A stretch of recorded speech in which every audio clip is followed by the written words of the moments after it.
ارے کھل گیا رے، ارے خبیث کے اولادوں، ارے خبیث کے بچوں، تمہارے جو ہے جتنے ہتھ کنڈے تھے سب فیل ہو گئے، اللہ نے تمہیں ناکام کر دیا اور مرکز نظام الدین کھول دیا۔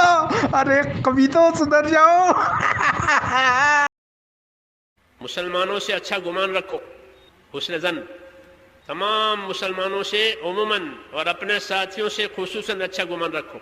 اسلامی معاشرت کا حکم ہے کہ آپس میں تمہارے گمان اچھے ہونے چاہیے۔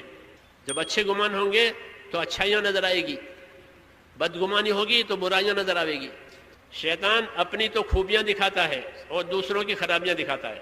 اپنے بارے میں اللہ سے کہنے لگا شیطان کہ انا خیر منہ، میں آدم سے اچھا ہوں۔ بس رمضان کی سب سے بڑی تیاری کیا ہے کہ اپنے دلوں کو صاف کر لو پہلے سے، کہ جس دل میں نفرت ہو، بغض ہو، کسی کے لیے غصہ ہو، کسی کے لیے کیا کیا جذبے ہوں، دل صاف کرنا